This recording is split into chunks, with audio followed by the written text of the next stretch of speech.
Now that Anthony was a much-needed road win for the Commanders.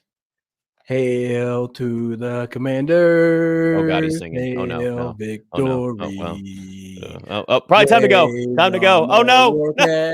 Start the Hail to the Commanders. It's the Commanders Squad. Everything Washington Commanders every week. Covering all the big hits and game-changing plays from the heart of the nation's capital. The way only the Locked On Podcast Network can. Rally the burgundy and gold. The Commanders Squad Show starts now. I mean, if we're being honest with ourselves, Anthony, Hail to the Commanders doesn't even have a flow necessarily. But, you made it. You did it as best you could, so I'll give you that. For what it's worth, earlier today, I went to the store, and as I left, I saw this car pull by, and I barely saw the head cover. And I was like, that looked like it got a little headdress on it. And then he parks in his parking space, and on the back, he had a Redskins logo. And then he got out of the car. He had a Commander shirt. So I'm singing in the parking lot, singing the original version of that song. So if you're in the chat, please, y'all, why are you saying that one? I sang the original out there in public, and I got a head nod from the fellow Commanders / Redskins fan. Man, Nick, what a win, huh? What do you think? It was a much needed win for a team that was sitting at 2-2 to go on the road with Jayden Daniels back to put themselves in a position now where after the Eagles lose today, finally the football gods decided not to bestow blessings on the Philadelphia Eagles late in the game for a change. So the Commanders now sit a game back in the division. I know we're only just finishing up week 5 here, but we've got that. We've got Bill the running back having a monster day today. Debo Samuel doing the same thing that he does, it feels like, every single week at this point now. And for the love of God, we finally had turnovers. We're getting to all of that in the next hour. David Harrison's going to join us live from SoFi at some point, as you know how this goes on these game days. He goes through his routine. He goes through the stuff he's got. He'll bring us all the latest of what's going on within the locker room. We are brought to you by Mazda today, though. Like players, we sweat every detail because when you make every move count, pulling off the unexpected is only the beginning. Stay tuned later for this week's highlights and moving the game forward. Mazda, move and be moved. All right, Anthony, we'll look big picture here first. Commanders get the win, 27-10 over the Chargers in a game where you and I talked about this right before the show, and you knew I was going to do this. In my handy-dandy notebook here, as I just scribble in a couple of notes here, the Commanders were outgained 123-30 in the first quarter. Time of possession, 10:35 to 4:25, down 10-0. And after that, 27 unanswered points in this win. Jayden Daniels being back certainly helped, though he didn't have listen, he started off 11 of 22 in this game. There were things that certainly did not go well for this team, but most important is that they had, again, a memory of a goldfish, down 10-0 after the first quarter, dominated in time of possession, dominated in total yards. They get the 17-point win out west. The great thing is that you understand the game isn't over after the first quarter. That's just the first quarter. And then that was something that resonated with that team. But I loved that when I just was watching the game, you had your notebook, I had mine. I'm just checking off every key I gave. I love seeing the aggressiveness. The first quarter, now that one was like, hold on now. Yeah. I thought of you. I was like, nah, Nick is over there going to check these total numbers. What was it? Like, 19? I'm taking my notes. I'm like, I am angry right now, Anthony. I'm going to write down these numbers, and I'm going to complain about them on social media. And I did. Man, everything was looking a little rough early, and I was like, all right, now everybody needs to get to their proper positions in the household to get the good juju going. That's how I was feeling. Man, whatever happened on that third drive, something clicked. They made the right change. And to run off 27 unanswered, I mean, that's a win on the offensive side, and that's a win on the defensive side. I think you got to call them the power company because they completely shut them down after they forced that fumble. They did that on Quinn Johnson, and then the late interception by Mikey Sanders, still double duty on getting the turnovers. I love it, man. Great game. Great overall team win. It was obviously a huge boost to have Jayden Daniels back. I mentioned he started off 11 of 22, so a 50% completion percentage is not something I'm sure that he would have been happy with, but in the end, finishes 15 of 26, 231 with a touchdown pass. Only sacked once in this game, a QB rating of 100, so a solid game for him. We can look at Jayden first here. When you watch Jayden Daniels missing 2 weeks, some level of, I don't want to use the word distraction, but they talked about it before the game. He's got family there, you're buying tickets. There's all these extra things going on. The cleats weren't working for him in the first quarter, switches out the cleats, all said and done. Your impressions of what you saw from Jayden? Man, I think that initially that first little quarterback power, that had me a little nervous. But after that, everything was cool. Maybe they wanted him to get that first hit, but I think the way that he played the rest of the game was masterful. He did a great job of attracting enough attention and squirting through to gain those first downs on some key scrambles. Accuracy, still some questions there, but what I love the most about Nick is that he was attacking down the field. That was another one of my keys. I need you to be more aggressive. There are open windows if you attack further down the field, and you have to stay in the pocket that much longer. So when you're trusting your offensive line to pick up the protections, and frankly, the running game was working well enough to help slow down that pass rush, it allowed the ball to get down the field more. So Jayden played a great game. I can't wait to see the all 22 and see how things really broke down. But the way that he was using his legs in a timely manner, timely fashion, and responsibly. It wasn't a whole bunch where he was trying to run over linebackers. And frankly, I didn't have to see or hear much about Derwin James all game. I think that's another great thing to kind of put a little feather in your cap to. Jayden played a great game. He was navigating the offense well. I love seeing his intensity on those late snaps when it was the delay a game. He was like, come on, we got to get the snap going, because I know he missed playing football. Now, they mentioned that on air. They said it was miserable to not be out there. So he cherished that moment. He put out a great performance. Yeah, it was please run responsibly, like you said. 8 carries for 39 yards. It's great. The weapon is there. You know that he can run, but he's still looking down the field. And it certainly was evident with that 50-yard reception with Luke McCaffrey, who just has these moments, right? Luke McCaffrey's not a guy that's going to have numbers that are going to stand out. They're not going to be flashy every single week, but he's going to get you big returns. He's going to get you a couple big plays as a receiver, depending on the week, depending on the matchups. And yeah, when I saw Jayden Daniels, I didn't see a perfect Jayden Daniels, but I saw a quarterback that was starting to look, as the game went on, more and more comfortable. Somebody that looked like the game was slowing down for him. It felt like the first couple weeks of the season before he got hurt, it was almost this level of the game was going too fast for him. And I get it. You had guys in and out the offensive line. They hadn't shifted. Remember, he's now behind the offensive line that has a new guard set up, and they've moved things around. Andrew Wiley's out there. And hey, you know the name. You probably remember that's going way back. Wiley, blast from the past. Shout out to Tony Wiley, man. Wow. If you know. But yeah, I saw a guy that looked a lot more comfortable as the game went on. And that's the most important thing from this, because again, they've had nothing but moving parts since training camp. And if anything, Jayden's pretty used to now playing without Terry McLaurin. It happened all through camp, and it had all preseason and everything there. So you're finding other guys that can get involved in this, and somebody that certainly got involved again. And I'm going to say something, and I'm going to take Jayden Daniels out of this conversation. Jayden Daniels out of this conversation. Debo Samuel is the most important player on this team right now besides Jayden Daniels. What Debo Samuel is able to do, not just the 8 for 96 and a touchdown today, but we know he's a threat as a running back out of the backfield if and when they decide to use him that way.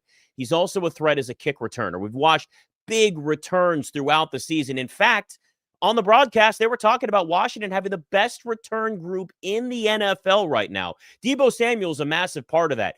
The quarterback is always going to be number one on every team. It's the most important position in sports, period. But after Jayden Daniels, there is no question in my mind that at this point in the season, as we sit here, wrapping up week 5, Debo Samuel is the second most important player on this entire team. Every single week, you know what you're getting from him. He's talking about how this is the most fun he's ever had playing football, which is great. That shows the culture that they have. This is now a team that has made it very clear Debo Samuel is back. The Debo Samuel revenge tour continues, and he's making it known that he's in shape and he's got a lot left in the tank, and he did so again today against the Chargers. Debo Samuel, the most important player, not named Jayden Daniels. I will second that vote. Put my vote with that one. But I mean, the guy has continued to show up, and to see him catch that touchdown at the end, I love that because he had the energy, the celebration dance with Jayden. So I love to see that camaraderie right there. You talk about him having the most fun. I think it's the multitude of ways he's getting the ball in his hands, right? You saw what they did out in San Francisco, but I think what Cliff is doing, you're really seeing him work 3 and 4 different levels of the field. You never know where it's going to be. It's not just a quick screen game. Hey, you're going to run a deep over on this one. You're going to catch some stuff, 20, 30 yards down the field rather than just hitting reverses and having to go tackle linebackers. So the thing is, when you're a player, you'll do those tough assignments whenever give me some little treats a little bit later, right? Give me something a little bit easy. That way I can go and have some fun with it. So Debo playing at a high level, that's absolutely awesome for this offense. And you mentioned the special teams. I love that he's successful on special teams because it lets Luke McCaffrey be the one that gets the ball. And Luke is very dangerous. He's going to break one this week. He's going to break one, not this week, but he's going to break one this season, I should say. He's going to break himself a long kick return. And with him going with just so much force, running when the hole's there, Luke is very dangerous. When it's a little cloudy, he kind of chops his feet, and that's the big difference. But whenever teams are going to distinctly avoid Debo Samuel, and then your kickoff return number 2 is able to house that sucker as well, that's going to make some points for this team later on in the year for sure.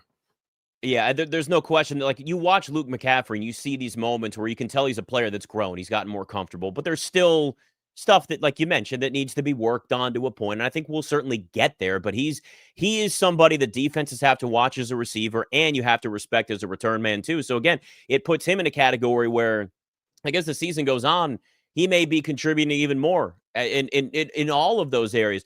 Big surprise to me today, though, and some of this was also from a betting standpoint here. Nothing for Zack Ertz. Nothing. 1 target, no catches the entire game. I'm still going to stick with the over on his receptions every single week. I'm going to be honest with you, because that Jayden's going to come back next week and go to him. But I was a little surprised at that because that Zack Ertz is the safety net, right? Like, that's a guy that you can trust. You can get the ball in his hands. He's going to make plays. Tight ends are always, for young quarterbacks, a really important, not the only position, but it's a very important position for young quarterbacks. Dump the ball off to short yardage situations, whatever the case is. We didn't see anything from Zack Ertz today. That was probably one of my biggest surprises in this game. Now, I know they didn't necessarily need to get him as involved with what Debo did and what Bill Krosky Merritt, which we'll get to a little bit later, what he did in this show. But, man, I was surprised at how quiet Zack Ertz was today.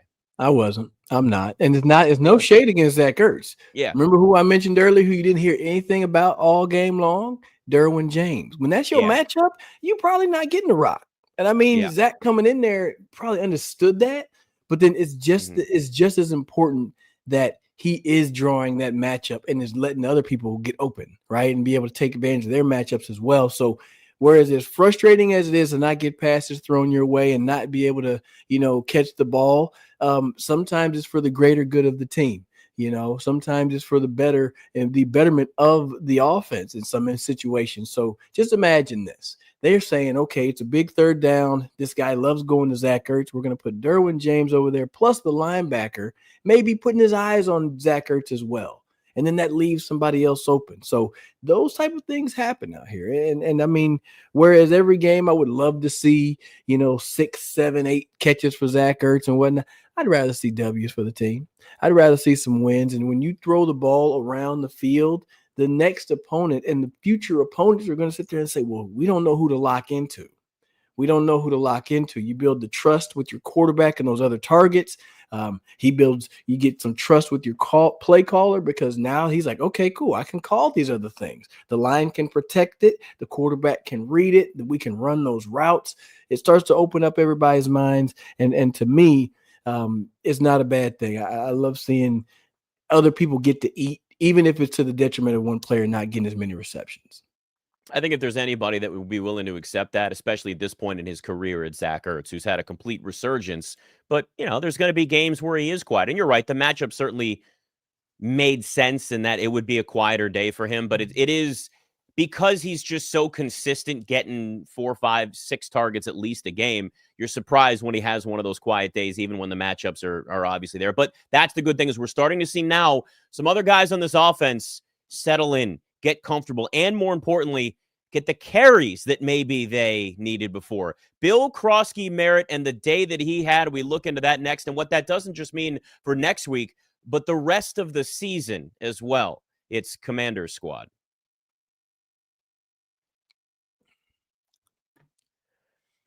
And we're brought to you by Square. Your favorite neighborhood spots do run on Square. And there's certain businesses that make the neighborhood, right? They're the places that become the extension of home, whether it's the sports bar dedicated to your team's fan base, the spot the best wings in town for a game day that you have, or that beloved local chain that's been rooted in your community for years. These businesses are what bring people together. And when neighborhood businesses thrive, the whole entire neighborhood thrives. And sports are something that brings all of these neighborhoods together, from the individual events to those local spots. And the beauty of that is when you're a fan and you have your group, you have everybody together, it's a great, great spot to be. And of course, you can go and use this as an excuse with this right here, as Square would like you to do, and maybe hit up some of those local spots, especially during games. Support all the local ones. Square is a proud partner of more than 4 million neighborhood businesses around the world. You can go to square.com/go/LockedOnNFL for more. But before you do, go support your favorite neighborhood spot,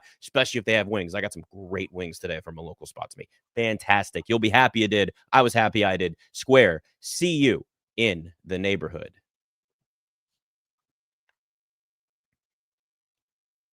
Bill Krosky-Merritt. Hold on. Okay, what you got? What kind of wings did you get? I haven't had dinner yet, so I'm trying to get so you want me to make you hungry?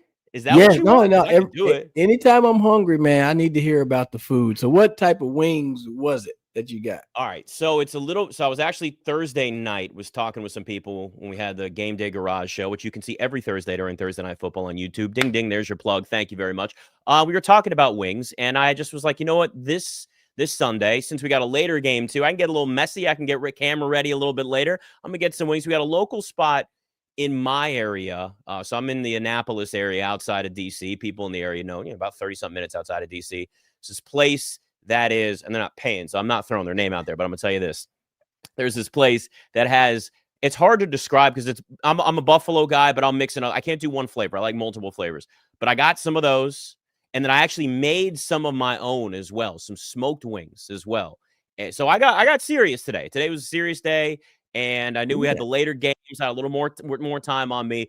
Buffalo is always a go-to. Medium. I don't want too much spicy. I want like enough spicy, where it's like it's good. And yes, I'll do ranch and blue cheese with that. But then there was I had some garlic parmesan. I do barbecue. I know some people don't want to do barbecue with wings. They want it for like barbecue, but I like mixing it a little sweet. So I'll get a little of that in there too. And Nashville hot. So I did everything, my friend. This is the thing with wings. Because there's so much that you can have in terms of flavors, I can eat them like every day if I really wanted to, because I just would get so much variety that's there. And I'm good with it. But I always have to have buffalo. But I am a ranch and blue cheese guy. And because I love everybody, I'd go flats and drums. I do both. I could see all of that being a thing. I have never met Nick in person, and I could see that being a thing. Like next time I'm in Maryland, I'm gonna pull up to Annapolis. You're gonna take me to this undisclosed location, and we're gonna have some wings. So all right, put that on the board, man. But let's talk about Bill Krosky-Merritt, man. 111 yards rushing. Woo. You kidding me? My man, 14 carries, 7.9 on the ground, 2 touchdowns. All I could yell all day, Nick, was he's got a year off of football. The dude is hungry. He is so excited to be playing football. He played one game to start his senior year in college and then didn't play again. Got MVP of the one of them college all-star games. Mm-hmm. Now he's drafted. Now he's over there in the bright lights of Los Angeles. It was the East-West Shrine Bowl, wasn't it? Was it the East-West Shrine Bowl or Shrine? One of them. Dang, I'm glad we got Bill Merritt on our team. Yeah. Isn't that true? I mean, to finally see him get these opportunities. By the way, DK Entertainment says flats, Nick. Nah, man, you got to have some drums too. Look, I love flats, but I like drums. This may be a conversation for another day on the show, but I'll tell you this. When people only eat flats, I'm like, there's a huge chunk of chicken on these drums right here. We're missing it. But there was also a huge chunk of yardage. That's how you segue from Ja'Cory Krosky-Merritt, Bill Krosky-Merritt. I was trying to get you to spit your drink out, but I couldn't make you laugh enough there. We'll try that next time. 14 carries, 111 yards, and the 2 touchdowns. Like you mentioned, this is somebody that you look and say, all right, the hype in the preseason, right? There was the preseason hype, and those can be hit or miss with certain players. Sometimes guys live up to it in the regular season. Some guys never do. We're starting to see Bill get more consistent carries and get more comfortable. And it's not just as a running back. 2 catches for 39 yards on top of that. So you're getting him as a threat out of the backfield. He's versatile, which is what Cliff Kingsbury has really wanted. I think as the season goes on now, we have established, as long as the trajectory, the arrow, keeps pointing up, Bill Krosky-Merritt's going to get more touches. We're going to see him over 20-something touches a game, whether it's a running back, whether it's a, kind of lining up as a receiver, catching the ball out of backfield, whatever the case is. They loved this guy. They kept talking about how great he was, and we're now starting to see him get more and more comfortable out there. And let's be honest with ourselves. I was texting with my dad during the game because he was talking about basically the same thing. I'm like, we would never have gotten this guy in Washington had he not played at all, like you said, that last year in college. Like, he was just this hidden gem that the team found. I wouldn't say found. There's other teams that knew who he was. But, like, they were able to get somebody in the 7th round that was absolutely not a 7th-round pick.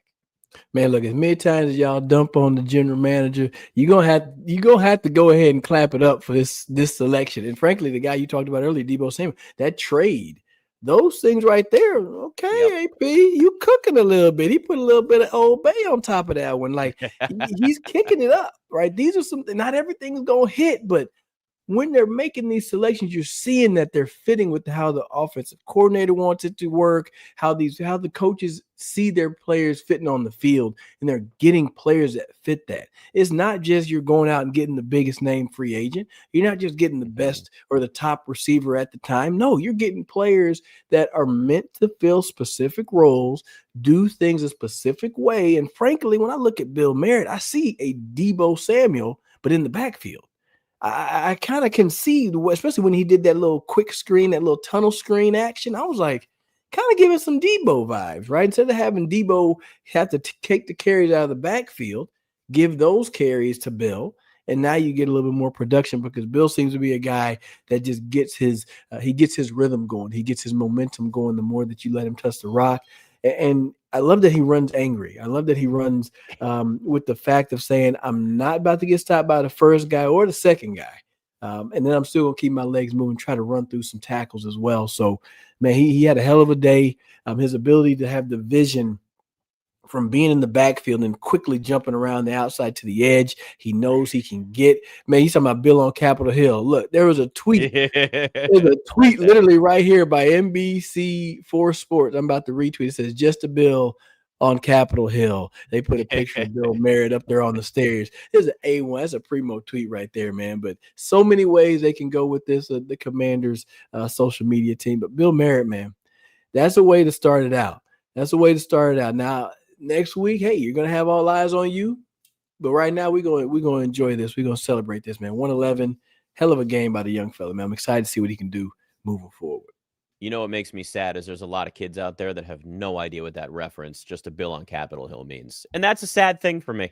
Man, I tell you what, we need to bring Schoolhouse Rock back to educate instead of what they're trying to put in. But I ain't going. That ain't for this show. That's for a whole other place. So yeah, I am a Bill. Yeah, I'm only a Bill, and I'm sitting here on Capitol Hill.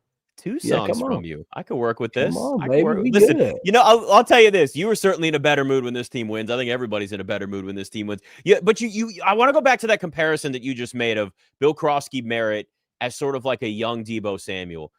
He's in the perfect situation to grow as a player, right? I talk so much about players, especially quarterbacks, and how it dictates a lot of your success. And it's not just obviously quarterbacks, but, we saw Sam Darnold and Baker Mayfield up against each other today. The career resurgence that these guys have had now that they're out from under, well, Baker was okay his rookie year in Cleveland and was hurt, but let's be honest, he's in a better spot now than he was in Cleveland. Yeah, and then Sam Darnold, obviously, anybody that goes to the Jets, you're not going to succeed until you leave the Jets. They are now the new Dan Snyder Redskins, I guess, at this point.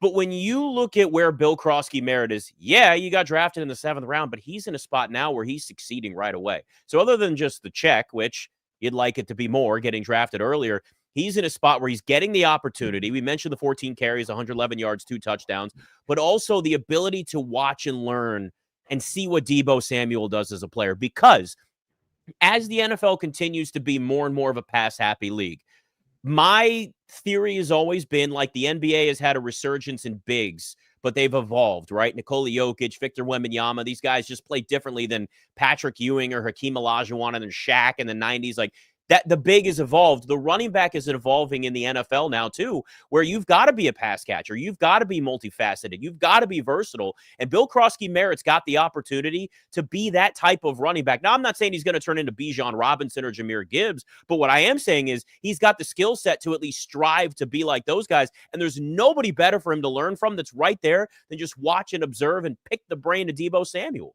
I'm not mad at any of those comparisons and those, connections, because frankly, you are 100% correct. Debo's in that mentorship role of his career now. And it's the fact that Cliff Kingsbury has such a creative play calling style. And I love seeing him put people in different positions, right? Because they've done a great job of getting people in the spot to do things that they do the best. And this has been the first time that we've seen Bill out wide, kind of catching passes and, catching the ball, not just screens and not just runs. They're giving a little bit more as the season goes. And that's how you build with your young players. I mean, you understand coming into this thing, they had just gotten done trading Brian Robinson, who had been on the team, 3-4 years. So he had seen it. He had done it. You had Chris Rodriguez, who they were still trying to figure out. He made some strides. Bill as a rookie, and then McNichols. So they couldn't just go and give Bill everything. And I'm gonna be real with that. I can see how that being a thing. But now I love that they're starting to really grow into what he's able to bring to this offense. He's able to bring some excitement, and everybody's been hyped about him. Maybe I didn't see, because they don't show the preseason games down here in Texas. So I didn't get to see all the hype. I heard folks hype about RB1. I'm like, oh no, I got to see it. I see it now. He's real deal. Blaine thinks he can be as good as Bijan Robinson and Jahmyr Gibbs, like I mentioned. I think so too.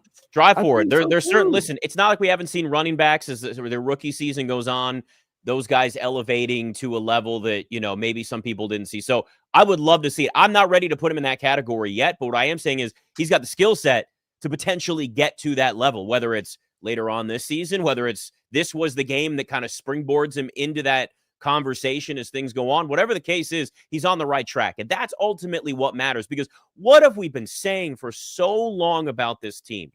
Figure the running back position out. Figure the damn thing out. You got to find somebody that you can count on that can make plays for you.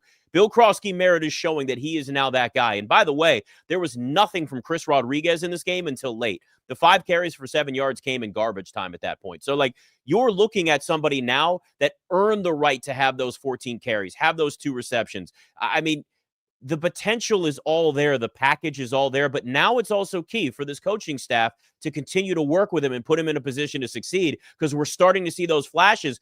But we've seen flashes of guys in the past. It's now building on that. And that's what I want to see every week, is seeing him continue to get better and add some extra layers to his game and just understanding and seeing the field a little bit more too.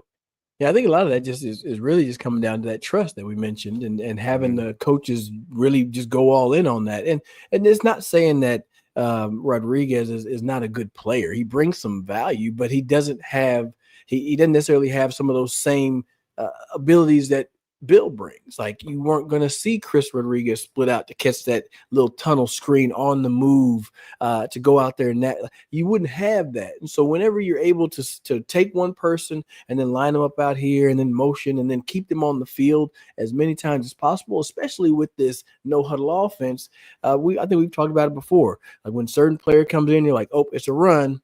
When this person comes in, oh, it's a pass. Now Bill being able to line up outside and then motion to the backfield, still run the rock, it lets you know that, hey, we can attack y'all multitude of ways. You can't hone in on just one thing. You're not going to be able to lock that thing down like that. Janet brings up something that's interesting here too. I mean, I wouldn't say it's interesting, but there's something we haven't even touched on yet here is, you get Terry McLaurin back, getting Brown back, getting Cosme back, getting some of these other names back into this offense. Obviously, you want as many talented players as you can, but then there is also some of that level of working guys back in. You could speak to this more than me. Adding back in Terry McLaurin, we know his value, we know the targets, we know what's going to be there. But when we start talking about adding more of these names in, if the offense is starting to develop a little bit of a flow, and let's just say, Cosme still is in the 21-day window that just started. Brown, McLaurin, you start adding those guys back in the next couple of weeks. Is that like, what is that like for an offense to try and incorporate obviously guys that are going to need major targets while still getting some of the other names that have risen up a little bit involved? Man, it's exciting, honestly, because you think, man, just exactly with the same excitement that Janet has said with the exclamation point, I might add 2. I'm All right, like, add 2 more, Janet. We still get Sam back. We still have Terry coming back. Right. You put up 27 up against what has been one of the stingiest defenses in the league. Let me say it again. The Chargers defense has been the stingiest defense in the league, one of the best. You put up 27. And on the flip side, you shut down their offense from the second quarter on. There's a lot to benefit from. And where I say before, when the losses happen, nobody's going to say, oh, well, they didn't have or they were injured. Nobody cares about that. But when you win, you can say, hey, we won without these people. So you have to assume that they're going to get more. Earlier in the chat, Speed was mentioning those same vibes. And I'm like, look, Terry's going to draw his attention when he gets on the field. So whatever you've seen, there's a chance for it to be even much more exciting, because what if Terry takes 2? Now that means another person is running wide open underneath. There's more ways for this offense to grow. Sam Cosmi being in there, I think, is the mentality that you want, especially with you running the ball now. Can't wait to have Cosmi back out there. He can't wait to hit somebody in the mouth. I know he's excited for that type of moment. So this is one of those situations where you still have a chance to get better. You can still improve. Some teams have put their best out there. Washington has yet to put their best out there, and they're still 3-2. So I love where they're sitting right now. And that's the most important thing, is they survived a couple of weeks with Jayden Daniels out. They built on that. They move forward. You start adding in more of the layers, where there's a big difference where, a team is week 10, 11, 12 versus weeks 4, 5, and 6. And as long as you're seeing them continue to get better, keep pace with the Eagles, who lost today. Thank God they finally had things go the other way for them, not some other stupid miracle block kick or some other football god bestowing magic upon them. It was nice to see that. So if they can at least keep pace with that, we're talking about competing for the division and not just the playoffs at the end of the season. And this team certainly has the talent. They've got the veteran leadership that's there. They just got to make sure that they're healthy late in the season too, which matters. But you hope that maybe a lot of the injuries kind of got out of the way early in the season. All right, we spent a lot of time on the offense here, but let's not forget the other side of the football. Big day for the Commanders, including finally, some turnovers. It's Commanders Squad. And we're brought to you by Mazda's moving the game forward. For those who believe it's not just about playing the game, it's about redefining it. There are moments that do more than put points on the board. They move crowds, they move culture, and they keep moving the game forward. This week's moment that moved the game forward is easy. It's Bill Krosky-Merritt. 14 carries, 111 yards, almost 8 yards a carry, and 2 touchdowns. We just talked about it. This is somebody that's establishing himself as a massively important part of this offense, and he's living up to the hype, and he's now adding an extra layer of dependability to a run game that the Commanders didn't have in the past. Now, when you follow what moves you, the unexpected is only the beginning, and it's just like there's more to every highlight. There's more to a Mazda vehicle. Mazda, move and be moved. All right, so let's look at this defense, my friend. 5 sacks, 9 quarterback hits, 6 tackles for a loss, an interception, and a forced fumble for the Commanders, including Marshawn Lattimore recovering a fumble. Look at that. Doing something defensively. I didn't see a lot in the chat necessarily ripping him today. So that's good. We're making some progress when it comes to it. Overall, though, I mean, this defense holding that Chargers team to 10 points, getting after Justin Herbert. I mean, that was the key, right? Herbert only throws for 166 yards. You sack him 4 times, and you obviously had the Trey Lance sack late in the game as well when things were pretty much out of reach. But other than really that Justin Herbert 41-yard run, which I just went like, what? Where did that come from Justin Herbert? Where I was worried about the tackling at that point, but things were better. They looked more disciplined. They looked like they fixed a lot of the issues from last week. And just from a mental side too, for this defense to come back and bounce back after what happened last week against Atlanta, that's a major confidence boost for them too. LeVar said it in the chat. He was saying the secondary needs to get it together. I was typing out a long response, and then Nick, you set it up perfectly. My thing is with the secondary, it's like that just may be about as good as you're going to get, right? We're not going to change a lot of personnel. What I called for coming into this game was playing stickier, being closer to the players as the ball showed up. There were some spots where in the seam, Keenan Allen wide open. I could tell by the scheme they were playing that was going to be a weak spot. The only other way to adjust off of that is if you have a corner go rogue and try to steal that seam and get an interception, but then you leave that honey hole shot on the sideline. As long as they're communicating, you can make something like that happen. But in the situation in the game, I don't think the risk was worth it. So nonetheless, being in the right position, being near the player, right, where he can catch it, and then you put a shoulder on the football like Quan Martin, like that's how this defense is gonna have to win. You're gonna have to make the turnovers, by Sanger Still with a little assist by Johnny Newton, by Quan Martin, and then Lattimore ripping at the ball. Just give yourself a chance to make the tackle and make a turnover there, because right now you don't have a spot where somebody's just going to go lock down somebody's number one. That's not how this team is set up. The defense is meant to be how Joe Witt said last year, 15, 16, 17 guys that can go out there and get after the quarterback and arrive violently. I want them to play tighter in the back end, and they did a great job this game, I'd say. They gave up a little bit of action here or there, but overall, when you get a pick and you get that forced fumble, I'm not going to be mad. The way this league is played right now, it's meant for receivers to be open. It's meant for people to catch some passes. You take the ball from them, you steal some possessions. I got to give you a round of applause. So it was a good game for me from the defense.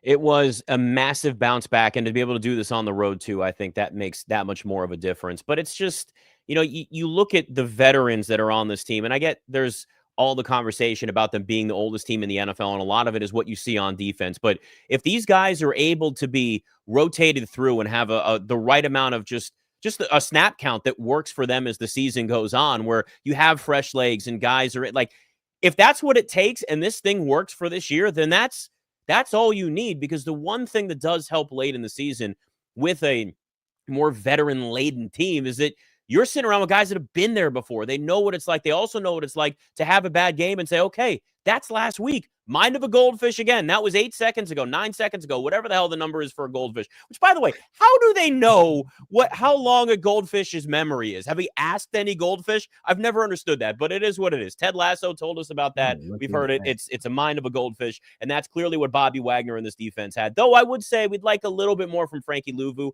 Felt like last season versus the start of this year, there was a lot more of just disruption from Luvu last season than what we've got really this year.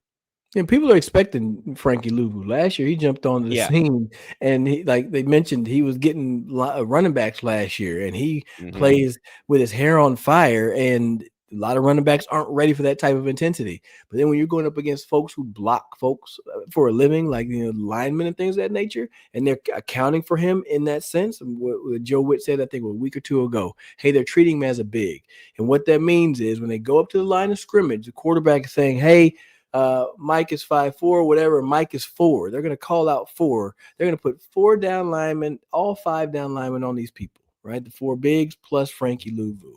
And if they're assigning him, frankly, it makes it a little bit tougher. A little bit tougher. Not everybody's able to get off of those blocks. He's a guy that needs to have the twists and the schemes and things of that nature to help him, have success. But he showed up a little bit on tape today. Missed that dang tackle in the flat onto the right, right flat side. Oh, I was highly upset on that one. I was like, God, we needed that tackle right there. But, you survived the day, right? You survived the day.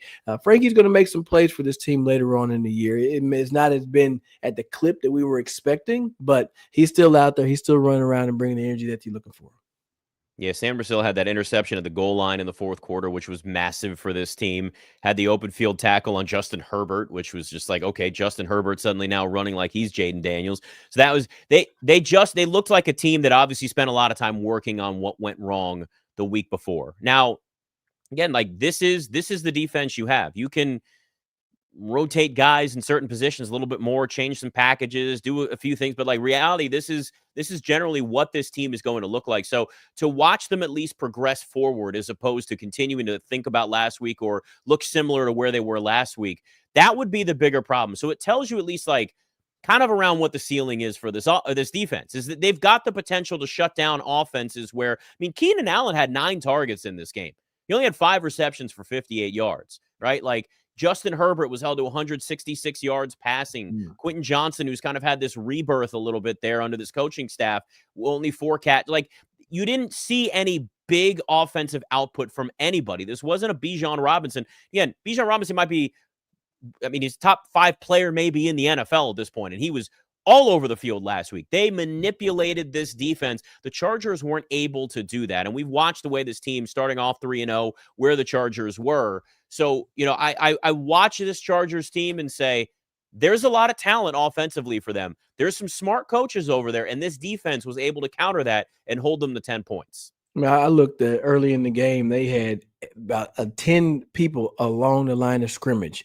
Corner, 5 defensive linemen and linebackers, corner. Everybody was pressed up, single high safety. I was like, okay, Joe Witt, you over here saying my Jimmys are better than your Joes. That is exactly what he did. He said, y'all go out there and be dogs. I said it last week. If Marshawn Lattimore is better in press man, then put him in press man and let him handle up from there. It don't matter if it's cover 3. Put him in press man and let him handle up from there. I think that level of aggression, I'm going to look at the tape, but I think that right there is what kind of shook up, Johnson. Amos had a hell of a matchup with Johnson and with Keenan Allen. That's not an easy day at the office, and he did a hell of a job as well. So the matchups worked out perfectly. Yeah, you're right, DK. They did spot them 10 points. And I saw that too. That was great. They just spot him 10 points. I was not comfortable with that either. I was like, 27 points. Yeah, you were out 27 straight points after that. It's, again, the first quarter. I'm going to watch every first quarter now, though, because it's going to bother me, right? I'm going to sit there and look and go, okay, what does this look like? You're going to have to dig yourself out of these holes, but it's a lot different when you rally off 27 straight points. And that's the difference in last week, too, was that, yeah, they were down 10-0 in this game. The offense put up 27, but the defense also stopped the Chargers from making this a tougher situation for the offense, putting more pressure on them. The offense was able to do things essentially the way they wanted to in terms of game plan. They could eat some clock. They could have some longer drives. They could run the football a little bit more, as opposed to constantly playing from behind and putting Jayden Daniels in his first game back in a position to lose. So that was a really good that was the difference too between last week, is the bad start in the first quarter, but you didn't let that carry over for the rest of the game. Yes, you did not let it carry over. Mind of a goldfish. We're going to have to figure out. I'm looking it up here. Goldfish. Right? How do goldfish memory. This is a goldfish memory. Is a myth of 3 seconds. They can remember stuff for up to several months. That daggone. So it's all lies. See, stat. I knew it. It was a lie. Goldfish is like, ain't nobody ask us. Look. Yeah. Well, that's what happens. They won't talk to us. They got to communicate. That's okay. That's okay. I ain't tried to translate it. I forget where we was going with it. But, Clemmer had a question in the chat. Let me get to that. Clemmer asked, do you think this is something we continue to build off of, or is this the expectation / benchmark for the remainder of the season? Here's how I go, Clemmer.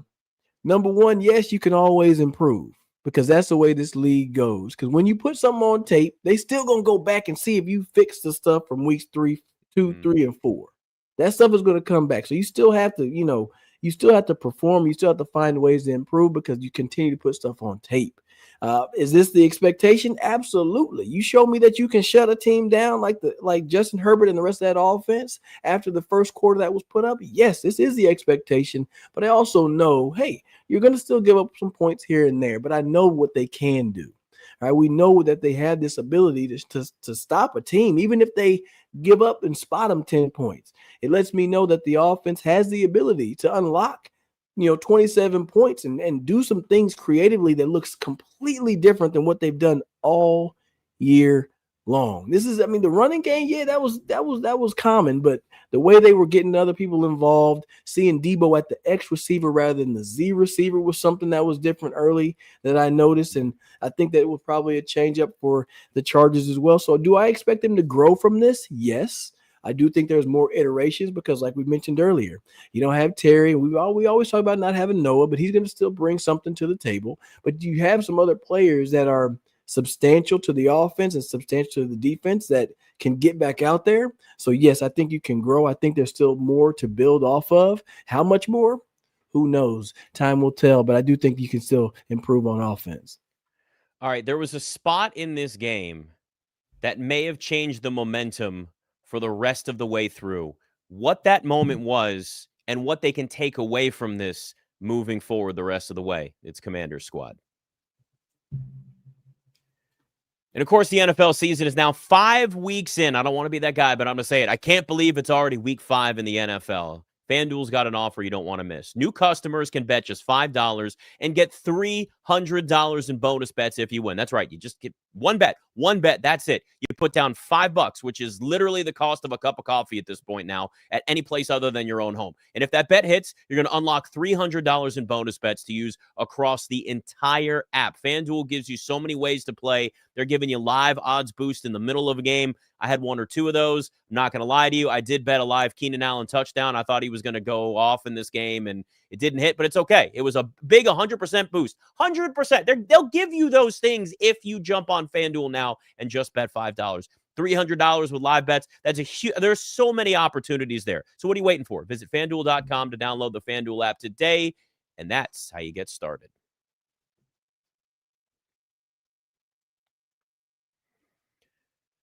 Anthony, there was a spot in this game, and I wrote down in my note, in my handy dandy notepad here, Anthony. Big break is how, and this was the moment that everything truly changed momentum. Momentum is so temperamental. Momentum is so fragile. The Commanders at this point were down 10-7. Ladd McConkey had that punt return for a touchdown.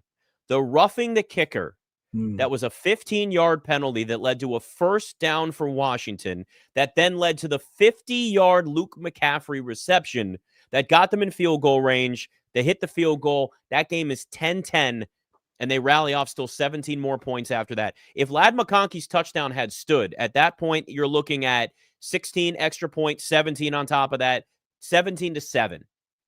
That's a big difference than a game being 10-10.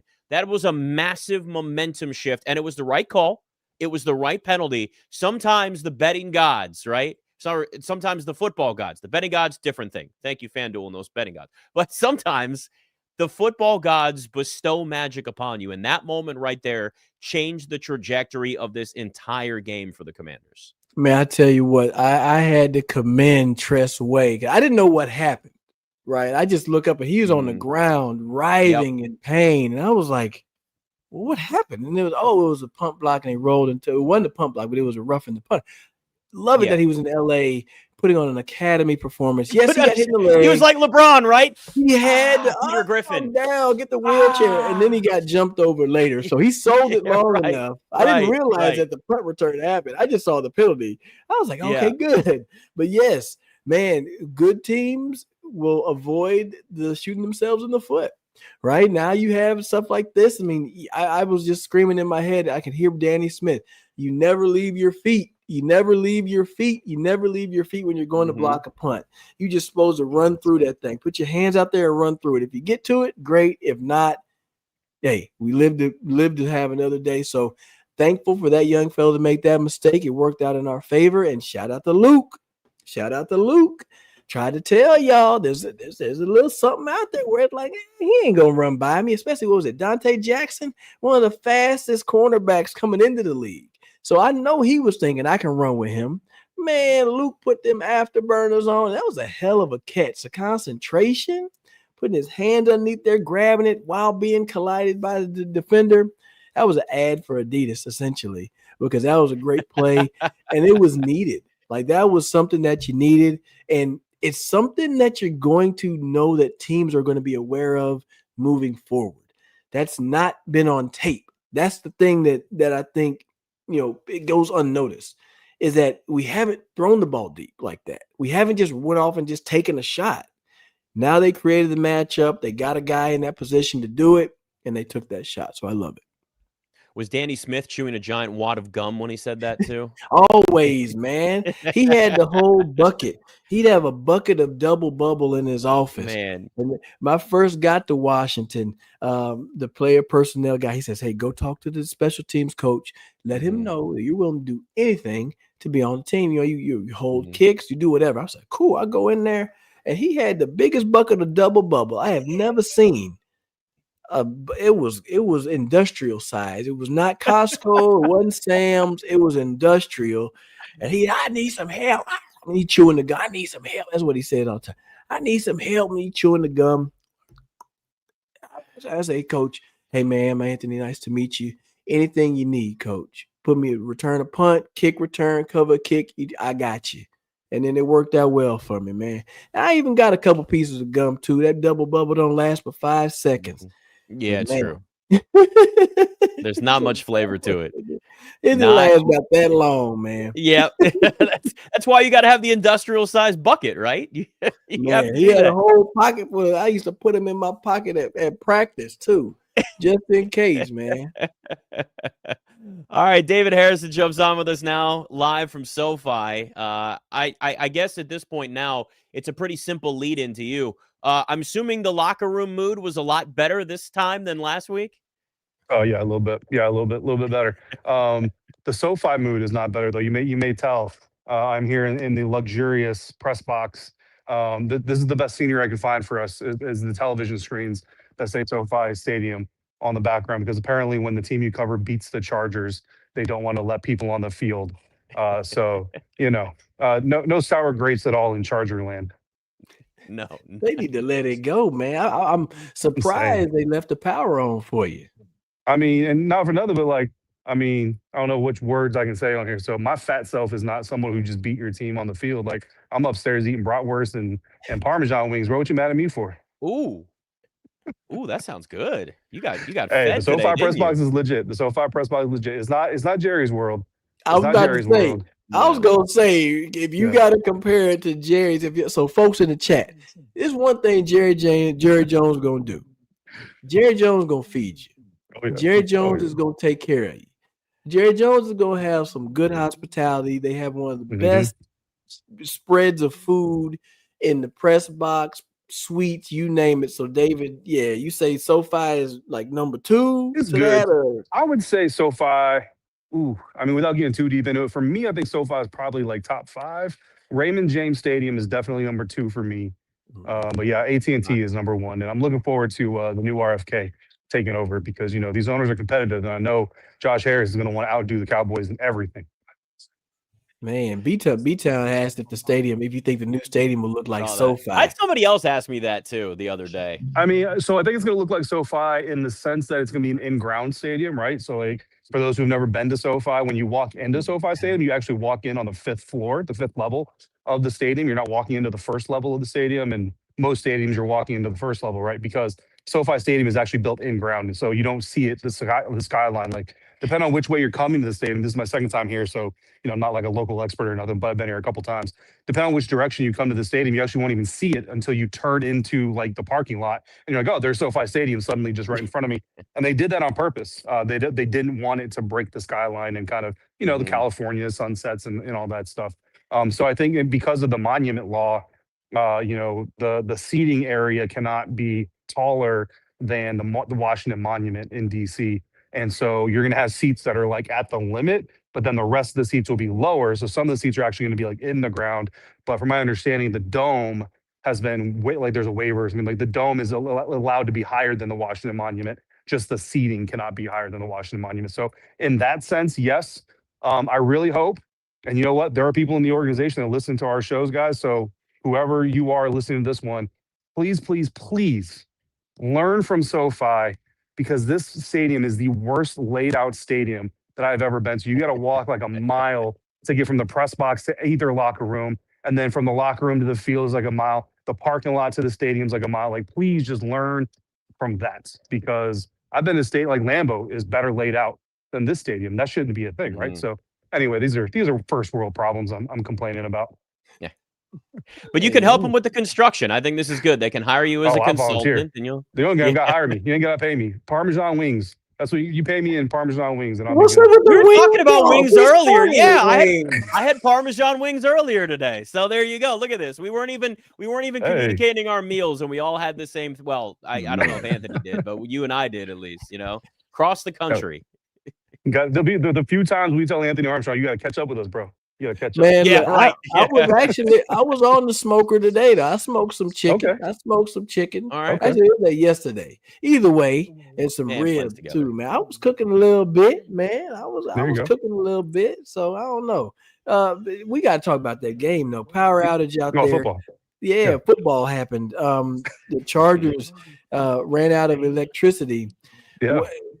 Bill Merritt. That was a dad joke. That was a Bill dad joke. Merritt. Yeah, absolutely. I've been Yeah. sitting on that fucker too. Hey, It I'm was here going for to say power outage in LA, but I didn't really. I ran out of space. Anyway, Bill Merritt, man, what have they been saying to him? He had the press conference at the podium. So what they got about Bill? Yeah. I mean, so I wasn't in there for Bill's press conference, but I was in there in the locker room and talked to a lot of guys about Bill. I did have a little bit of a conversation with Bill on the side, just congratulating him, man. I mean, this is a kid who just loves ball, man, and he loves just playing football. And you can tell that from, again, the fact that when he lost the rest of his season at Arizona last year, he didn't leave school. He didn't leave the team. He stayed. He's like, I'll just be running back on the scout team. And he gave those guys the best work that he could give them on the scout team. And then he shows up to the Shrine Bowl ready to just dominate the competition. And then he shows up here at training camp and, so much to the point where on my show, I'm kind of like, hey, let's wait till we actually see it in real life before we get too excited. We're secretly behind the scenes. I'm like, I'm going to draft this dude on my fantasy roster, which he is on my fantasy roster. So he just loves the game, man. He loves, he doesn't love the attention. He appreciates the attention, the support, right? But he just loves playing the game, and you can see that in him. Then here's his teammates, right? Multiple teammates said that dude preps like a vet. He plays like a vet. He sees the field like a vet, and that's just an attribute or a big compliment to his football IQ, the way he kind of just approaches the game. Again, not everybody, and Anthony, you know this better than we do, but not everybody that plays in the NFL loves football to the fullest extent. Bill is one of those guys that just loves the game. Man, there's a process that you got to fall in love with, Nick. Mm-hmm. Yeah, and that's, I mean, he's somebody that's shown that he's willing to put in that work to kind of climb the depth chart and get these opportunities here. And I mean, I guess from a bigger picture standpoint, now the question becomes, and we're not going to, David probably have this answered right away, but Anthony and I were talking about this before you jumped on the show. And it's like, is this now the game that really starts to establish more consistency just in terms of carries and even some targets out of the backfield, or lining him up as a receiver, where Bill Merritt, and I'll give Anthony credit for this, he compared him to the sort of like a young Debo Samuel a little bit there, which, hey, it works to learn from somebody like Debo who's literally right there. But, this kind of feels like one of those, like everybody's got a breakout game in their career. This kind of feels like that big moment. It's Bill Merritt in LA, 2 touchdowns, 111 yards, a couple of big catches out of the backfield. This just kind of felt like that moment where he kind of solidified himself as the number one back on this team. Yeah, I think so. And I think that the only thing in his way now moving forward is going to be 2 things. One is injury, which obviously there's only so much he can do about, and he's going to do the best he can to avoid that. But the other one is Cliff Kingsbury. Early on in this game, guys, I'll be honest with you, I was like, come on, Cliff, man. Like this team through the first 4 games has shown you that this is a run-first offense. Like this offense needs to be a run-first offense. And very first possession of the game, they come out. I know Jayden's back, and I'm sure Jayden maybe even had to say in at least some of those first 15 plays, if not all of them. But you got to pass right off the bat, then you got a quarterback run, then you got to pass again. It's like, bro, set the tone, set the physicality. They end up coming back to it. Second, third possession of the game, they start getting into that. They made some progress, and then they went straight past and they bogged down. And I think hopefully in the course of this game, Cliff Kingsbury has kind of come to the realization, like this is my oasis, right? Like this is where you're going to get the best product out of your football team, at least until Terry McLaurin gets back. And I would even argue that even with Terry McLaurin, this is still going to be the recipe moving forward. You got to be physical. You got to set the tone. Your team is full of bullies. You know what I'm saying? Like one of the quotes that came out of the locker room wasn't from an offensive player, but one of the quotes that came out of the locker room today was violence solves everything. And listen, public announcement, that does not apply to every walk of life, okay? But in football, that is how this team wants to operate, is violence solves everything. That includes offense. Like go out there, punch them in the mouth, dominate them. Tyler Biadasz, I mean, bro, Tyler Biadasz is getting out there just laying Chargers defenders out. You know what I mean? Like this team wants to kick butt. So let them go kick butt, and then, the big 50-yard plays will come, and the corner shots to Debo Samuel. By the way, off balance, off the back foot, wearing a knee brace. Like, come on, bro. Like, this is crazy talent that we're talking about here with Jayden Daniels. Like, those shots and opportunities will come, but they're going to get born from the ground game, from the physicality I won't, say I can't. I'm not gonna. Won't. I can't say who, but like one of the offensive linemen was so gassed after this game, he's getting an IV after the game, and that's not necessarily a completely out of the world thing for to happen, but it just kind of shows you how much energy these guys are putting out. And I can tell you right now, that dude would do that another 17 times to get the same outcome. So hopefully, because like I said, to me, that's a really long way of saying injury. And if Cliff is just still like really just wants to get out and just start throwing the ball all over the yard, those are the only two things to me that are going to hold back Bill from this rookie season. I tell you, having a Cosme come back, he's a guy that's going to look to the sideline and say, run the freaking ball. All right? Like, don't do that little cutesy poo stuff. Hand that sucker off and let us get rolling. Like, even as a receiver, I get it. Like, when I call plays on the game on Madden, I ain't played them in months. I'm a run first guy. I'm like, man, we got to get downhill and punch somebody in the mouth straight up. Let them know what it is. We can pass after that. We can get cute later, but right now we're going to punch you in the mouth and see what you're really about. Because if you mentioned it, most folks they don't want to have to deal with that, right? A lot of teams, they just want to run fast and catch their passes and not have to deal with any issues. Like with the bunch stuff, I said it before. When there's all that bunch of those crossers, you know what you do to a crosser as a linebacker? You take them out, right? You knock them out the way. You get them out, and then they don't want to run across there anymore. Yep. So that'll just quickly change somebody's mind and make you reconsider some things. So, shoot, what do we got next, Nick? Monday Night Football coming up? I mean, we do. That's the next thing on this this team schedule, guys. And the first thing that I think of, and I think anybody thinks of, is the Bears, right? Think about that. Yeah, we're doing some late shows moving forward. The Commanders do not have a 1:00 Eastern kickoff again, guys, until December. Think about that for a second. Until December. I mean, it is a long time now for some of these games. So their schedule is going to be all over the place. The Bears are next up, and we'll have a bigger preview on Wednesday. And of course, David's going to be doing Locked On Commanders every day throughout the week as well here. But just looking ahead now to that, the big takeaways here are it feels like the offense is getting a little bit more established in the backfield. Terry McLaurin's status is going to be up in the air, and that's going to be something we'll be talking about, throughout the week. But all I can think of is that Hail Mary. It's all I can think of, guys. I mean, I will never forget that moment because I was doing a show on Sundays for a different network at the time, but the game hadn't finished, and I was leaving the studio, and I got home just in time for the last few minutes of the game to actually watch that at home. And it was, that is going to be one of the most memorable moments in the history of this franchise ever. So then to see the Bears again, a much different Bears team. Let's remember, Caleb Williams looks a lot better now when you're talking about last season versus this year and the confidence in that offense. I think, Anthony, that's the one thing that this team is really going to have to keep in mind in this defense. We saw what they did against Justin Herbert today. It now has to happen against to get a much better offense against the Bears. I think, too, you got to consider the head coach. All right? You got to consider the biggest reason. That is the reason. And how that whole situation went down, how they had your GM and the owner of the team and his crew had to turn the plane around mid-flight. That ain't cool to me.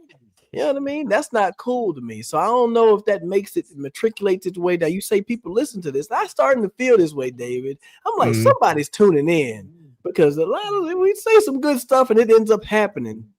If that just happens to matriculate, if those headlines just happen to make it into the scouting report, how they'd have made to turn a flight around mid-flight because you canceled the meeting with somebody, I feel like the players may take that personally. You know what I mean? But they also understand they wouldn't be in the situation with the Dan Quinn and the roster that they have right now if they would have went that other direction. Yeah. So knowing last year you won on the Hail Mary and then people going to try to say it was a fluke, it's that much more of a reason to show up and say, hey, no, that was not a fluke. We are for real. That was last year, but we a whole different team right now. And what you saw this past week is what y'all about to get. And let's see if y'all can match up with it. Yep. I mean, people talk about flukes and Jay talked about this after the game back last year. Like that's a design play, right? Like that's a design play. Like I understand it's a Hail Mary, but that's a design play. And Jayden like rolling out to the right, understanding he had to give his receivers more time to get to the spot, rolling back to the left, letting him get to the spot, throwing the ball up there. Noah's, we got four directions, 4 points of directions. Each guy has a direction that they're supposed to be ready for the deflection. Like these things are designed, you know what I mean? And yeah, like it doesn't have a great percentage of succeeding, but these things are done by design. And Nick, you say you're never going to forget it. Jaden's never going to forget it. Noah Brown's never going to forget it. Tyreek Stevenson is never going to forget it. I think Tyreek Stevenson probably has nightmares of those black uniforms. And the one and only time the Commanders will wear those black alternate uniforms is this next Monday night, on that night specifically. So yeah, there's a lot of trolling going on. You know what I mean? I don't know how much the players are gonna be involved in it, everything like that. But yeah, I mean, Josh Harris flying his private jet, halfway up to Michigan just to have to turn around. Probably not too happy about that. So to see the coach that he actually hired, one, beat your team in the divisional round of the playoffs last year, and then potentially get a home win to go 4-2. I'm sure that would feel good, at least to a certain level. All right, so this is the Commanders' schedule moving forward. Bears on Monday night, at Dallas, which is a 4:25 Eastern kick, then at the Chiefs, which is another Monday night game, and then you've got the Seahawks in another primetime game. That's the next 4 weeks for this team. So if there's any question about what they're going to look like, what the tests are going to be, whatever the case is, we're going to really have an idea of what this team truly is over the next month of the season, Anthony. Absolutely. And this is when Jayden Daniels rises to the occasion, when the lights are the brightest, when everybody and their mama ain't got nothing else to watch, but the Commanders go against their opponent. This man shines. You already know what it's like when it's Washington versus Dallas. You already know what it's like when it's Monday Night Football. You already know what it's like for those primetime games. I expect the best out of them. You see it in the chat. They're talking about Terry going to be back for the Dallas game. Who knows when he's going to be back? But when 17 gets back out there, all it's going to do is all ships going to rise. Everything has got to intensify. It's going to be a lot better. So the fact that they have 4 games that are one in prime time and 2 up against formidable opponents lets me know that they're not gonna. You can't afford to take a step back, right? You don't have one of those. Oh, we're playing the Panthers. No. You're playing some top-notch football teams right now. Show up, be your best, and show them who the hell you really are. Oh yeah, no, it's a massive opportunity. Every week obviously is an opportunity to get better.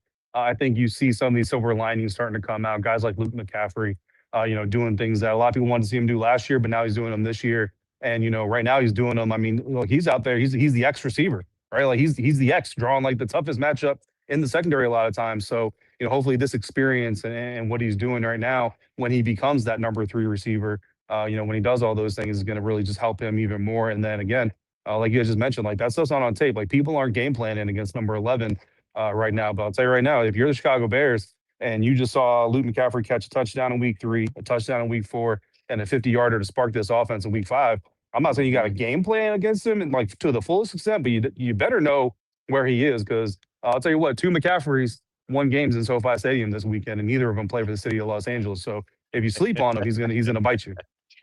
That's true. I think for all the people they're not letting on the field, they're not letting anybody with the last name McCaffrey back on the field at SoFi for quite some time. So. You know what? And you know what? And then this is what you get, Chargers PR. This is what you get, okay, for treating people like this. I'm all kinds of salty about this, guys. But this is what you get. They left Luke McCaffrey off the depth chart on the flip card. Y'all know we get the flip card. We get these big cards that got the full rosters, full depth charts. And listen, this is home PR puts these things together. Okay, the Commanders PR has nothing to do with this. Home PR puts these things together. They left Luke McCaffrey off that flip card. Come on now. Wow. Well, 50-yard reception will be a great way to make them remember He'll who be you on the are. flip card next time. Yes, he will. Yes, he will. They're probably hoping they never see him again. And if it makes him feel any better, the Chargers don't have any fans anyway, so it's fine. No big deal. So there you go. Just remember to tell them that. out here today. They're down in San Diego still. Hell, yeah, San Diego. Yeah, you could definitely hear that. All right, we will be back later this week. A little bit of a longer week for the Commanders with the Bears on Monday night. David Harrison, Anthony Armstrong, Nick Ashooh. Do all of it, the things that you do, the subscribing and the likings and all of the follows on social media. Do all of those things. We are back. Commanders 3-2 now on the season after a 27-10 win at the Chargers.